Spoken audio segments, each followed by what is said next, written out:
Welcome to the Bladtcast. As always, I'm Christian Blatt, and please like, subscribe on YouTube and your favorite podcast app. Just look for BLADTCAST. Very excited to start off the show today with Rickey Medlocke. He has a great new song with his Rickey Medlocke band called Never Run Out of Road. We're going to talk about that, talk about some of the importance of the message. But Rickey, thank you so much for taking the time to chat with me today. Hey, listen, I appreciate you having me. It's an honor. Well, I can't wait to talk to you about Never Run Out of Road, but and I know obviously a lot of people know you from Blackfoot, but I think we have to start off talking about how not only are you a part of Lynyrd Skynyrd today, but you're actually an original member of the band, and I think it's it's a nice little sort of footnote because you were a part of the band for a couple years in 71 and 72, right?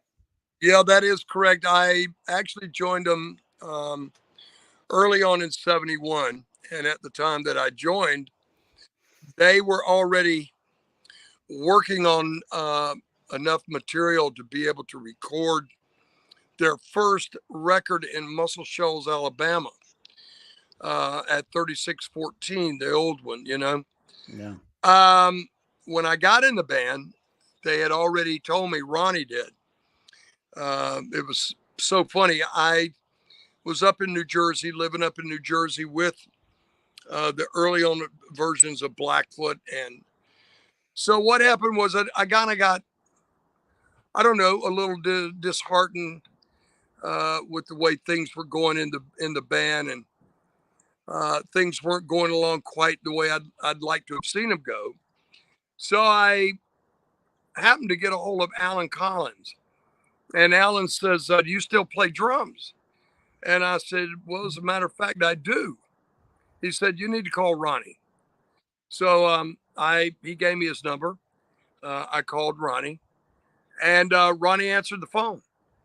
And I said, hey, is Ronnie there? He goes, this is Ronnie. He goes, who is this? I said, this is Rickey Medlocke. He goes, Rickey, how in the world are you? I said, I'm okay, man. I just called Alan. He said that you guys might need a drummer. And I said, I still play drums. I went, what's up? He goes, we're going to be starting our first record in Muscle Shoals, Alabama. And he goes, we need a drummer because Bob Burns, the guy that was the very first drummer there, he goes, that Bob is leaving the band due to personal reasons and stuff. And I went, well, I'm your guy. And they sent me an airline ticket. Make a long story short, sent me an airline ticket. I flew down to Jacksonville. And the afternoon I landed there, that night, we were working on the material that would later become Lynyrd Skynyrd's First and Last, and also the big box set that's the Muscle Shoals collection. Right. So you have that stretch, collaborating with everybody in the band, and I think it's interesting that there's a bit of a break there. Obviously, you go back to doing stuff with Blackfoot, which I think is probably where a lot of people associate your name. And it's about 25 years later. Gary Rossington says, "Hey, can you come help us out as a guitarist?" And you've been there ever since. It's a bit of a long pause for being in a band. 25-year hiatus, as it were, Rickey. Well, I had gotten invited to Freebird the movie premiere in Atlanta, Georgia, which took place at the Fox Theater. And I was invited by Ronnie's widow, Judy Van Zandt. And she said, we're going to be doing this premiere of the movie. And she goes, the night before, there's going to be an all-star jam. And I was like, oh, man, She goes, why don't you come take part in the all-star jam and you take part in the premiere? I know that the guys would love to see you. And so I said, great. So I loaded up. My manager and I did. We drove up to Atlanta from Fort Myers, Florida, and got up there. Sure enough, I went to the rehearsals that day, saw everybody. And that night of the jam, I ended up joining Johnny and the rest of the guys on stage. And I sang with Johnny on I Ain't the One.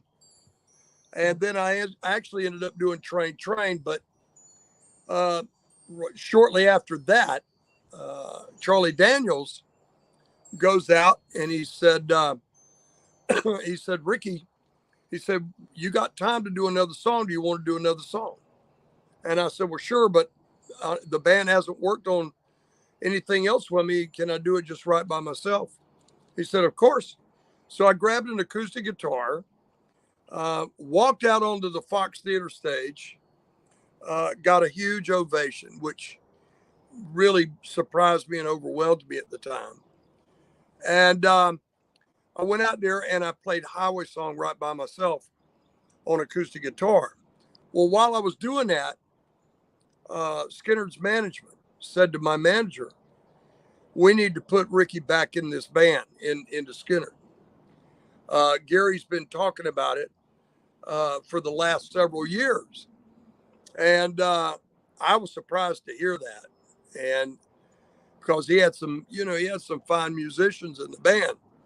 But I think what had happened was that they were kind of trying to do this country thing, and it wasn't working out. And so when Gary got a hold of me, he called me up about a couple of months later in March, and he says, I'll never forget this, man. This is so cool.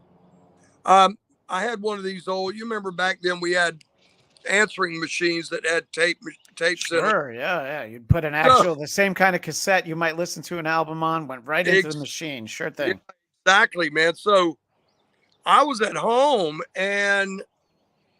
or I was at the studio that we had built in Fort Myers. And I said, well, let me call the house and see if there's any messages.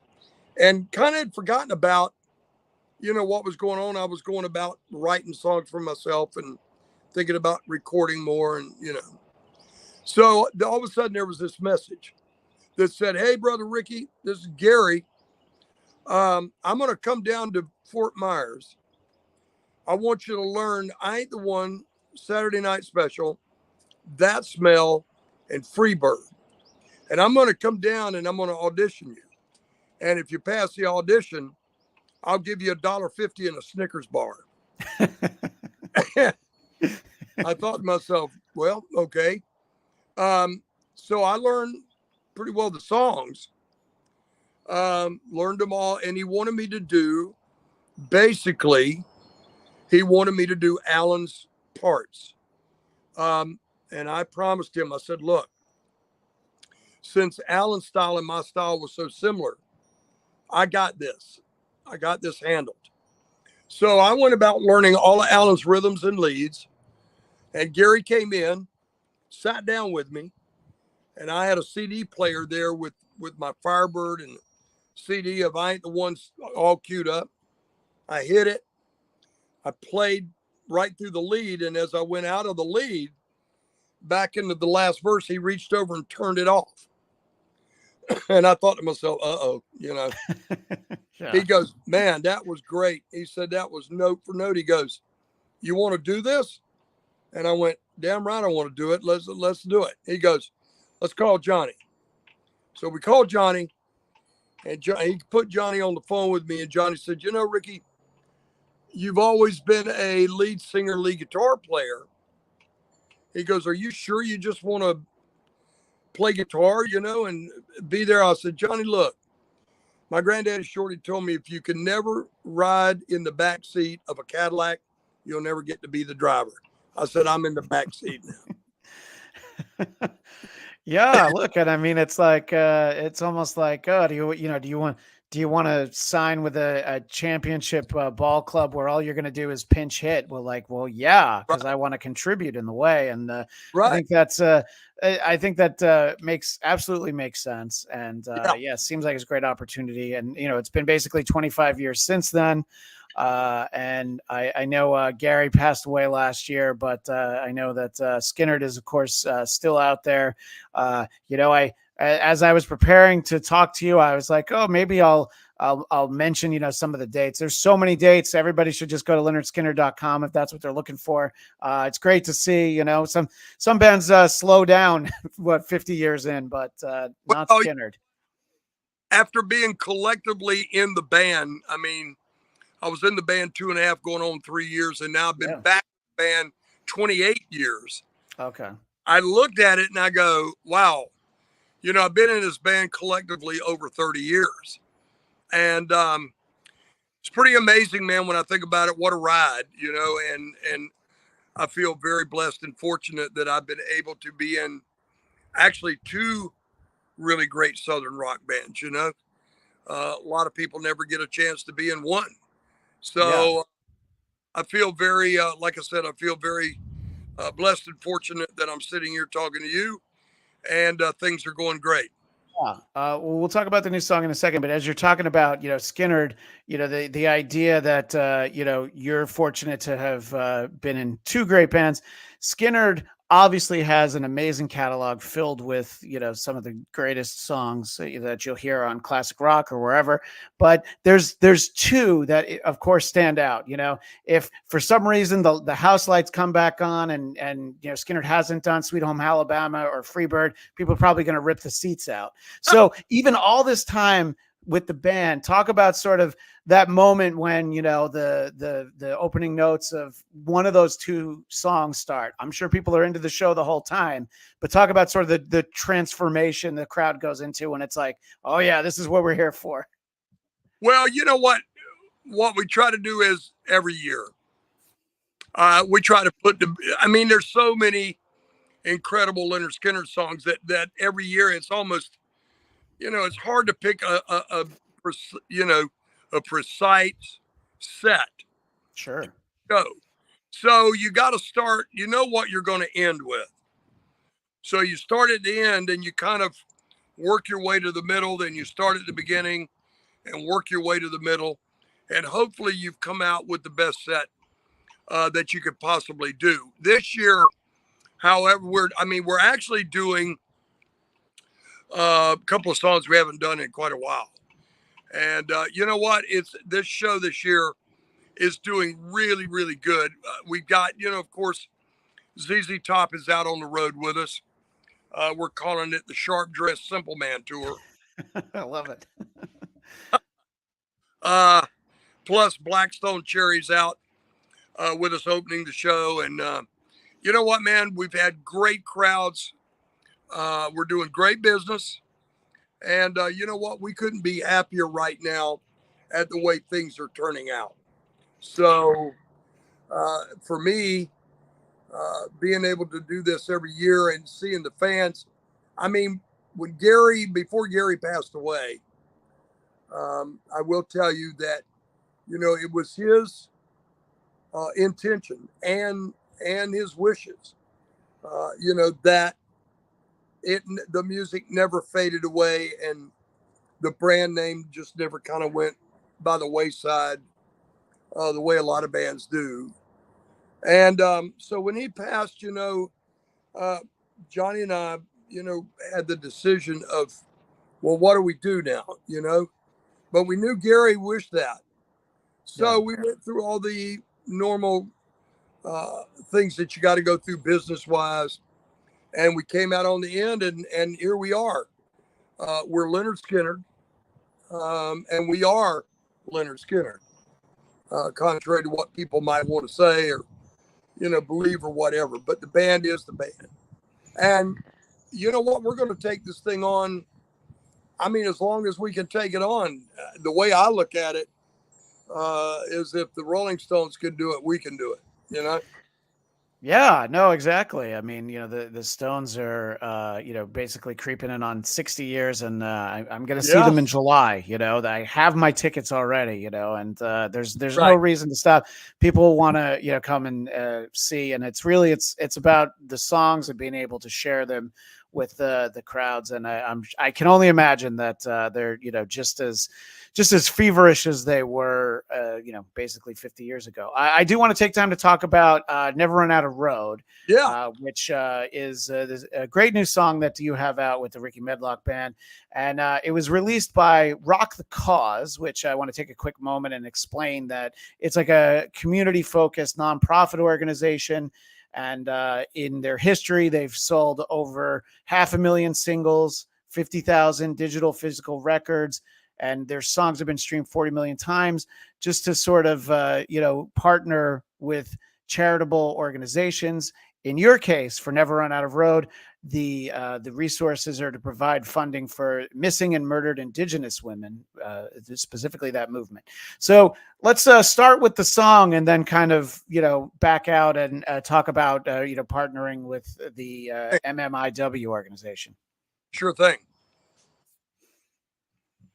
So our audio audience will get to hear the song. Unfortunately, on YouTube, Rickey, even though it's your song and I'm talking to you right now, if I played the song, I'd get little red flag notices from YouTube, like, "Hey, you don't own that song," and I'm like, "Yeah, but that's the guy."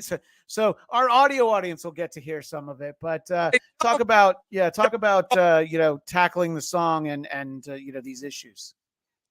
Well, it kind of all started many years ago. When I became aware of, this epidemic, that you might want to call it, because it really is. It's been going on for decade after decade after decades, of where a lot of your Native children, Native girls, even boys, middle-aged women, young women, older women from the reservations and all walks of life, they've disappeared, have been found deceased, uh, fearful of trafficking. And as a matter of fact, I tried to do a television series about just that. And we had, it looked like we had the subsidy to be able to do it, was being subsidized. And lo and behold, no network would touch it. Nobody wanted to hear about it. Nobody wanted to talk about it. It was one of those things that, to me, that they felt like, it's just natives, it's not important. So I have been, to the point I have been outspoken about it and upset about it, as anybody should be. So what happened is that when we did this song, my friend Mark Warple, who is in the band and part writer with me, he came down to Florida to listen to a bunch of material. Well, I had decided to do a band with him again. And he already had a band going. And I thought to myself, I got a great idea, Mark. I want to interject myself into your band. We can call it, at that time, we can call it whatever, but interject myself into the band. Well, we knew it was going to be a difficult sell just on its own without something to go out and promote. We had to go promote. We felt like we had to go promote a new song. So we got busy listening to all this material that I had there at my studio in Florida. And we hit upon this one. Well, we finished it. It was also co-written by Charlie Starr, who is the lead guitar player of Blackberry Smoke. And so we finished it off, and we put it out. Well, in comes Scott Harold, the owner, I guess you should say CEO of Rock Calls Records, wanted to sign it and, explain to us, this is what I do. I find out, what charitable source that people really want to donate to, and I go after that. Well, it hit me then, bingo. I wanted to pick, something of worth, and called a friend of mine. His name is Gil Birmingham. He's the actor in Yellowstone.